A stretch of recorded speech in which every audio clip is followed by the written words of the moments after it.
Yesterday ഞാനൊരു news വായിച്ചു കേട്ടോ. അതൊരു പക്ഷേ നിങ്ങളും അറിഞ്ഞു കാണും. അതായത് 20 വർഷത്തോളം ഗാസയിൽ പ്രവർത്തിച്ച ഹമാസ് എന്ന തീവ്രവാദ സംഘടന എല്ലാം അവസാനിപ്പിച്ച് അവിടെ നിന്ന് മാറുകയാണ്. പക്ഷേ എനിക്ക് മനസ്സിലാത്ത ഒരു കാര്യം എന്താണെന്ന് അറിയാമോ? ഈ 20 വർഷക്കാലം ഗാസയിലെ ജനങ്ങൾക്ക് ഈ ഹമാസ് എന്ന തീവ്രവാദ സംഘടന എന്താണ് നേടിക്കൊടുത്തത്? നല്ല വിദ്യാഭ്യാസമാണോ? നല്ല ആരോഗ്യ മേഖലകളാണോ? നല്ല ആശുപത്രികളാണോ?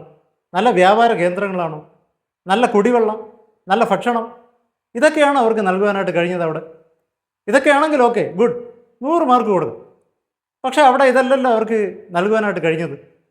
അതായത് ഈ സംഘടന കൊണ്ട് ആ ജനതയ്ക്ക് 5 പൈസയുടെ ഉപകാരം ഉണ്ടായിട്ടില്ല എന്നുള്ളതാണ് സത്യമായിട്ടുള്ള ഒരു കാര്യം. ഇത് ലോകത്തിനറിയാം. അവിടെയുള്ള ചെറിയ സ്കൂളുകൾ, ആശുപത്രികൾ, ചെറിയ കെട്ടിടങ്ങൾ, ഇതിൻ്റെയൊക്കെ അടിയിലായിരുന്നു ഇവരുടെ മെയിൻ ഒളിത്താവളം. ആയുധങ്ങളെ സൂക്ഷിക്കുന്നത് അവിടെയൊക്കെ തന്നെയാണ്. ഈ തീവ്രവാദ സംഘടനയുടെ മെയിൻ സ്ട്രാറ്റജി എന്താണെന്ന് അറിയാമോ നിങ്ങൾക്ക്? അതായത് ശത്രുവിൻ്റെ മുന്നിലേക്ക് അവിടെയുള്ള സാധാരണ ജനങ്ങളെയും കുട്ടികളെയും ഇങ്ങനെ ഇരയായിട്ട് ഇട്ടുകൊടുക്കും. എന്നിട്ട് അവരെ രക്തസാക്ഷികളാക്കും. പിന്നീട് ആ മരിച്ച ആളുകളുടെ ശവങ്ങളെ ലോകത്തിന് മുന്നിൽ കാണിച്ച് ലോകത്തിൻ്റെ സഹതാപം അവർ നേടുവാനായിട്ട് ശ്രമിക്കും. യഥാർത്ഥത്തിൽ ഇതല്ല അവിടെ നടക്കുന്നത്. എന്നിട്ട് അവിടെ കിടന്ന് പൊങ്ങും, അയ്യോ ഇസ്രായേൽ ഞങ്ങൾ ആക്രമിച്ചേ എന്ന് പറഞ്ഞു. യഥാർത്ഥത്തിൽ ഇസ്രായേൽ ആരെയാണ് അവിടെ ആക്രമിക്കുന്നത്? അവിടെയുള്ള ജനങ്ങളാണോ? അല്ല, അവിടെയുള്ള ഹമാസ് എന്ന തീവ്രവാദികൾ. ഫ്രീ പാലസ്തീൻ, ഫ്രീ ഗാസ എന്നൊക്കെ പറയുന്നുണ്ടല്ലോ. യഥാർത്ഥത്തിൽ ആരിൽ നിന്നാണ് അവർക്ക് മോചനം വേണ്ടത്? ഹമാസ് എന്ന തീവ്രവാദ സംഘടനയിൽ നിന്നുമാണ്. പക്ഷേ ഇസ്രായേൽ അവർക്ക് ഈ ഭൂമിയിൽ നിലനിന്നേ പറ്റൂ.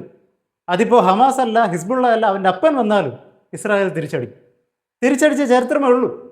സ്വന്തം രാജ്യത്തിലെ ജനങ്ങളെ രക്ഷിക്കുവാൻ ഏതറ്റം വരെയും ആ രാജ്യം പോകും. നിങ്ങൾക്കറിയാമോ, ഇസ്രായേലിൽ 20 ലക്ഷത്തോളം മുസ്ലിങ്ങൾ അവിടെ ജീവിക്കുന്നുണ്ട്. അവരെല്ലാം അവിടെ സമാധാനത്തോടെയാണ് അവിടെ ജീവിക്കുന്നത്. അപ്പോൾ ഇസ്രായേലിൻ്റെ പ്രശ്നം മുസ്ലിങ്ങളല്ല, ഗാസയുമല്ല, പാലസ്തീനല്ല. ഇസ്രായേലിൻ്റെ പ്രശ്നം അവരെ നിരന്തരം വേട്ടയാടുന്ന മുസ്ലിം തീവ്രവാദ സംഘടനയാണ്. നോക്കുക, ഗാസയിലെ ജനങ്ങളെ രക്ഷിക്കാൻ വന്നിട്ട് ആ ജനത്തിൻ്റെ ശവം അടക്കം കഴിഞ്ഞ് ഇപ്പോൾ ആ സംഘടന അവിടെ നിന്നും മാറുകയാണ്. പക്ഷേ അവിടെയുള്ള ജനങ്ങൾ, പിഞ്ചു കുട്ടികൾ, അവർക്ക് ആര് സമാധാനം പറയും?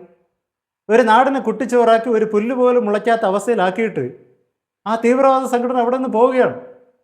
ഓക്കെ, പൊയ്ക്കോളൂ. പക്ഷെ ദയവ് ചെയ്ത് തിരിച്ചു വരരുത്. ഉള്ള കുറച്ച് ജീവൻ വെച്ചെങ്കിലും ആ ജനം സമാധാനമായിട്ടൊന്ന് ജീവിക്കട്ടെ. ചെയ്യട്ടെ.